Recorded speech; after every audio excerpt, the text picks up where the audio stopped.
오늘 주시는 하나님의 말씀은 요한일서 2장 1절에서 6절까지의 말씀입니다. 제가 봉독해 드리도록 하겠습니다. 나의 자녀들아, 내가 이것을 너희에게 쓰면 너희로 죄를 범하지 않게 하려 함이라. 만일 누가 죄를 범하여도 아버지 앞에서 우리에게 대언자가 있으니 곧 의로우신 예수 그리스도시라. 그는 우리 죄를 위한 화목제물이니 우리만 위할 뿐 아니요 온 세상의 죄를 위하심이라. 우리가 그의 계명을 지키면 이로써 우리가 그를 아는 줄로 알 것이요 그를 아노라 하고 그의 계명을 지키지 아니하는 자는 거짓말하는 자요 진리가 그 속에 있지 아니하되 누구든지 그의 말씀을 지키는 자는 하나님의 사랑이 참으로 그 속에서 온전하게 되었나니 이로써 우리가 그의 안에 있는 줄을 아노라. 그의 안에 산다고 하는 자는 그가 행하시는 대로 자기도 행할지니라. 할렐루야.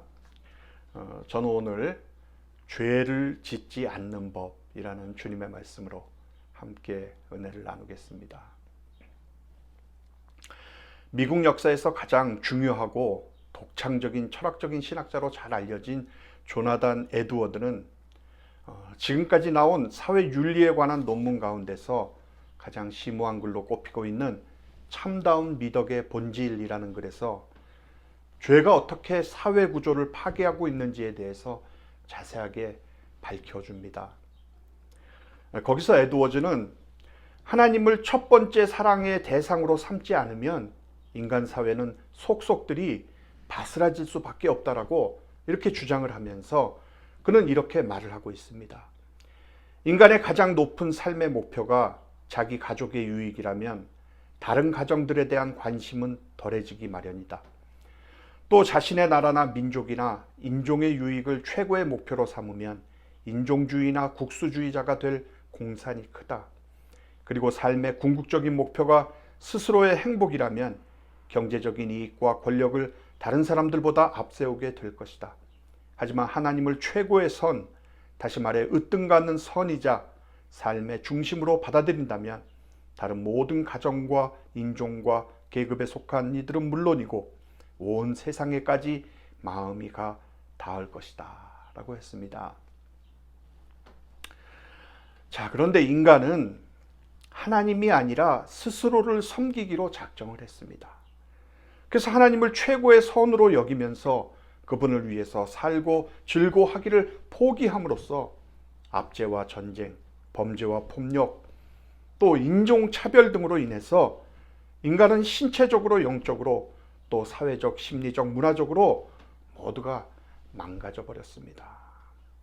물론 인간의 삶을 좀 더 나은 방향으로 발전시키려고 노력하는 사람들도 있었지만 성경은 이런 사람들을 향해서 이렇게 말을 하고 있습니다.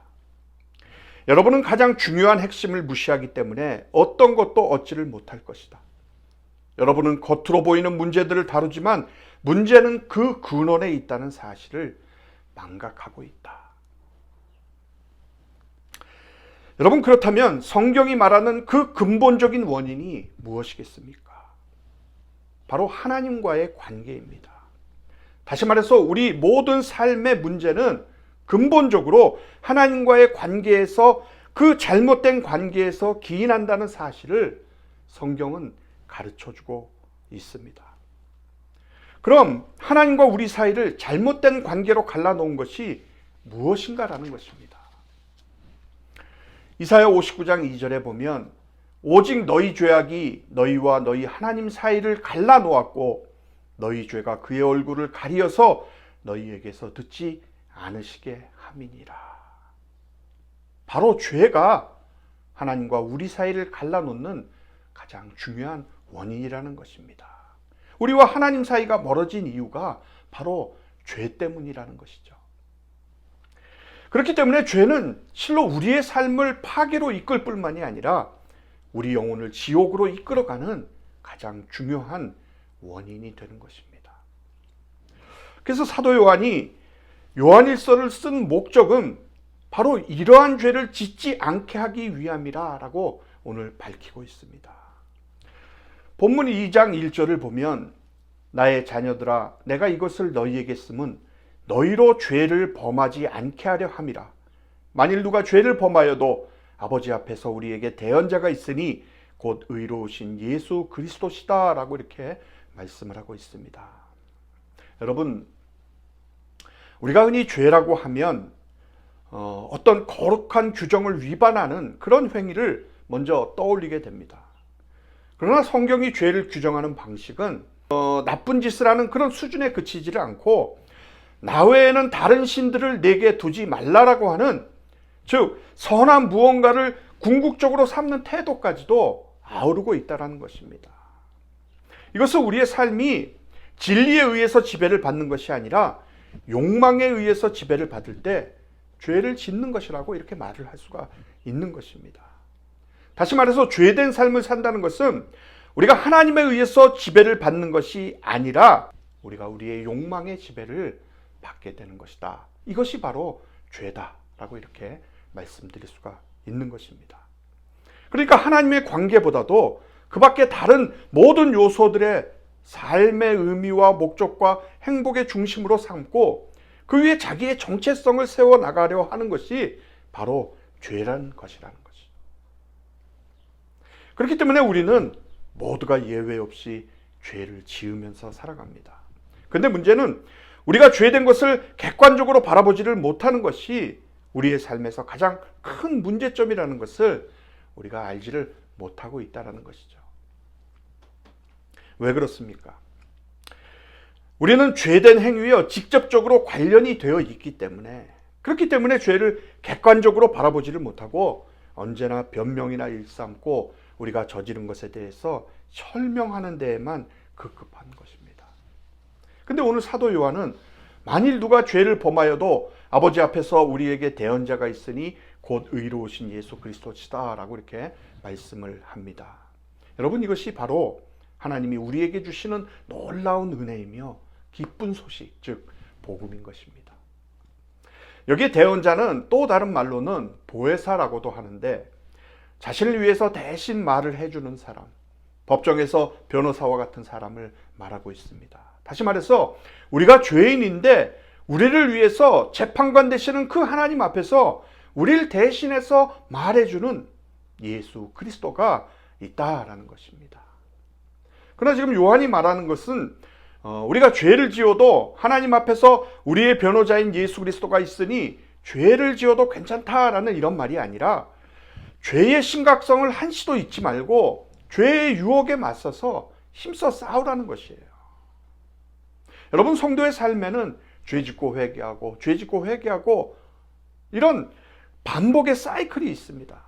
그러나 중요한 것은 우리가 그런 반복 가운데서도 거룩함으로 나가는 진보가 있어야 한다는 것입니다. 그러니까 이전의 모습보다는 지금의 모습이 더 성화된 모습이어야 하고 더 죄의 유혹에서 승리해서 더욱더 성화된 모습이 우리가 있어야 된다는 그런 얘기인 것이죠. 그럼에도 불구하고 우리 안에 죄를 짓는 모습을 우리가 스스로 발견할 때에는 정말 절망 가운데 우리가 빠질 것이 아니라 우리에게 우리의 처지를 불쌍히 여겨서 우리를 대신해서 하나님께 말씀해 주실 예수 그리스도가 있기 때문에 소망을 가지라고 오늘 요한은 말씀하고 있는 것입니다. 그러면 어떻게 해서 예수님은 우리의 대언자가 되셨습니까? 본문 2절을 보겠습니다. 그는 우리 죄를 위한 화목제물이니 우리만 위할 뿐 아니요 온 세상의 죄를 위하심이라. 죄 때문에 예수님은 하늘의 영광을 버리시고 이 땅에 내려오셨던 것입니다. 주님이 스스로 낮추고 비천한 자리에 오셔야만 했던 것은 순전히 우리의 죄 때문이었습니다. 주님이 주님께 대항하는 그 죄인들을 참으시고 인내하셔야 했던 것도 오로지 죄 때문이었고, 겟세마네 동산에서 핏방울처럼 떨어지는 그 땀을 흘리시면서 하나님 앞에 애절하게 외치셔야만 했던 것도 순전히 죄 때문이었던 것입니다. 주님이 거룩한 손과 발의 못질을 당하셔야만 했고 십자가의 수치와 모멸을 겪으셔야만 했던 것도 역시 우리의 죄 때문이었습니다. 주님은 그렇게 해서 우리를 대신해서 화목제물로 십자가에서 희생이 되었습니다. 그러므로 화목제물은 하나님과 우리 사이가 원수가 된 것을 풀어주는 것입니다. 다시 말해서 예수 그리스도가 화목제물이 되셨다는 말은 하나님에게 만족을 드리는 제사를 드린 분이라는 거예요. 하나님을 완전히 만족시키는 제물, 이것이 바로 예수님의 십자가입니다. 그 한 번의 십자가에서 죽으신 죽음이 하나님을 너무나도 만족시켰기 때문에 하나님은 완전히 만족하셨고 영원히 만족하셨습니다. 따라서 예수님이 변호를 해주는 사람은 하나님께서 언제든지 시와 때를 가리시지 않으시고 항상 용서를 해주시는 거예요. 그것을 히브리서 기자는 10장 14절에서 그가 거룩하게 된 자들을 한 번의 제사로 영원히 온전하게 하셨느니라 라고 말씀하고 있습니다. 사랑하는 여러분, 그러므로 여러분이 지은 죄를 느끼고 보게 될 때 그때 할 일은 무엇인가 하면 그저 하나님 앞에 나와서 내가 지은 죄를 낱낱이 주님 앞에 아뢰면 되는 것입니다. 그러면 1장 9절에서 약속하신 대로 그는 미쁘시고 의로우사 우리 죄를 사하시고 우리를 모든 불의에서 깨끗게 하실 것이오 라는 말씀이 우리에게 이루어지게 되는 것입니다. 요한은 오늘 본문을 시작하면서 나의 자녀들아 라고 이렇게 부르고 있습니다. 이것은 단순히 세상 사람들을 향한 이야기가 아니라 예수를 믿고 있는 우리들에게 하는 말이라는 뜻인 거예요. 예수를 믿으면서도 육신이 연약해서 넘어지는 사람들, 그런 우리들에게 지금 요한은 말합니다. 만일 누가 죄를 범하면 무슨 말씀이에요? 이것은 예수 믿는 사람이 죄를 짓고 있음을 가리키는 말입니다. 그리고 나서 요한은 예수를 믿는 그리스도인들에게 어떻게 해야 죄와 싸워서 이길 수가 있을까라는 것에 대한 해답을 지금 3가지로 말씀을 하고 있습니다. 첫 번째는 예수 그리스도를 알아야만 한다는 것입니다. 오늘 본문 3절에 보면 우리가 그의 계명을 지키면 이로써 우리가 그를 아는 줄로 알 것이요 라고 말씀을 합니다. 무슨 말씀입니까? 하나님은 우리가 죄를 짓지 않도록 계명을 주셨습니다. 계명은 우리로 하여금 죄를 짓지 않도록 하는 안내판이요, 우리를 인도하는 등불입니다. 그래서 이 계명을 지키면 우리가 하나님의 자녀라고 하는 그런 확신이 생기는 것입니다. 그러므로 예수님을 안다는 것은 계명을 지키는 것이다. 이 둘은 하나이지 서로 분리가 되는 진리가 아니라는 것입니다. 그래서 예수님을 안다고 하는 사람을 계명을 지키는 것으로 그가 정말 예수님을 알고 있는지를 알 수가 있다라는 말씀이죠. 그러니까 무슨 말씀입니까? 예수님을 안다고 하는 것은 예수님의 말씀대로 산다는 것을, 그것이 하나라, 이런 것이에요. 그렇기 때문에 우리는 이렇게 말할 수가 있겠죠. 예수를 믿는다고 말하고 예수님의 계명을 지킨다고 하는 것은 같은 것이다. 예수님을 안다고 말하고 성경의 말씀대로 산다는 것은 똑같은 것이다. 예수님과 교제한다는 말은 주님의 말씀을 순종하는 것이다. 그래서 내가 예수를 믿는다, 안다라고 하는 사실을 우리가 무엇으로 입증할 수가 있느냐? 바로 예수님의 계명을 지키는 그 삶을 가지고 입증을 해야 된다라는 것입니다. 본문 4절을 보겠습니다. 그를 아노라 하고 그의 계명을 지키지 아니하는 자는 거짓말하는 자요 진리가 그 속에 있지 아니하되. 여러분, 무슨 말씀입니까? 우리의 믿음을 가지고 우리의 삶을 입증하라는 말씀이죠. 우리가 주님을 얼마만큼 알고 있는가를 나의 삶을 가지고 주님의 말씀에 순종하는 나의 모습을 가지고 입증하라, 그 말인 것입니다. 여기에 대해서 하나님은 사도 요한을 통해서 우리가 그의 계명을 지킬 때 비로소 우리는 주님을 안다고 할 수 있으며, 만약 그렇지 않으면 진리가 그 속에 없는 거짓말쟁이라는 것을 오늘 못 박아서 말씀을 하고 있는 것입니다. 사랑하는 여러분, 그러므로 여러분이 예수님을 안다고 말하고 싶습니까? 그렇다면 여러분은 그의 계명, 주님의 말씀을 지켜야 합니다. 계명이라는 것은 무엇입니까? 거룩하시고 의로우신 하나님이 그의 자녀된 우리에게 요구하시는 삶의 법도입니다. 이 법도를 하나님은 성경에 기록을 해 두셨습니다. 그렇기 때문에 하나님의 계명을 가진 사람은 기쁨으로 그 계명을 노래하고 찬양을 하는 것입니다. 그리고 이 계명을 지킬 때 우리는 죄와 멀어지게 되는 것입니다. 여러분, 기독교는 막연히 우리는 예수 그리스도를 믿으니까 우리도 거룩하다라고 이렇게 교리적으로 이야기하고 끝내는 그런 종교가 아닙니다. 거룩해졌으니까 거룩한 사람의 모습이 있어야 된다는 거죠. 그럼 이 거룩한 사람의 모습을 보여주는 것이 무엇입니까? 하나님의 계명, 하나님의 말씀을 실제적으로 지키는 그 삶의 모습인 것입니다. 두 번째로 우리가 어떻게 해야 죄를 짓지 않고 죄와 싸워서 이길 수가 있는가? 우리가 그분 안에 있어야 한다라고 오늘 말씀하고 있습니다. 본문 5절에 보면 누구든지 그의 말씀을 지키는 자는 하나님의 사랑이 참으로 그 속에서 온전하게 되었나니 이로써 우리가 그의 안에 있는 줄을 아노라.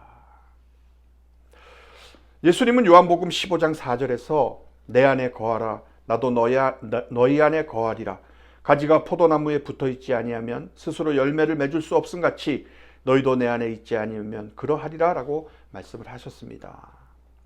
포도나무에 붙어있는 가지는 포도나무로서의 삶을 공유를 하고 있는 것입니다. 여러분, 그런데 실제로 오늘날을 보십시오. 주일날 교회 다니는 거 하나 빼고는 세상 사람들과 전혀 다를 것이 없는 삶을 살아가는 사람들이 지금 많이 있습니다. 주변 사람들이 그가 예수 믿는 그리스도인이라는 것을 전혀 알질 못하고 심지어 나중에 그가 교회에 다닌다고 말하면서 그가 교회 다닌다고 말을 하면 그 사람이 교회를 다녀? 라고 이렇게 놀랄 만큼 전혀 교회 다니는 사람이 아닌 것처럼 사는 그런 썬데이 크리스찬들이 너무나도 많이 있다는 사실입니다. 우리는 이러한 사람들을 가리켜서 명목적인 크리스찬이라고 이렇게 말을 합니다. 무슨 말씀이에요? 그저 이름만 가지고 있지 그의 삶은 전혀 그리스도와 상관이 없는 그런 삶을 사는 사람들이라는 얘기죠. 여러분, 예수 그리스도가 나를 위해서 죽으신 그 사실을 믿기만 하면 나머지 삶은 우리가 아무렇게나 살아도 구원을 받는 것일까요? 사도 요한은 하나님에 대한 지식만을 쌓아가고 삶으로 하나님의 말씀과 아무런 상관없이 살아가는 것이야말로 하나님이 가장 싫어하시는 죄악된 삶이라고 말을 하고 있습니다. 여러분, 구약과 신약을 통틀어서 성경 지식이 가장 뛰어난 사람, 성경을 통째로 달달 외우다시피 정통한 사람이 있다면 그가 바로 누구겠습니까? 바로 사도 바울입니다.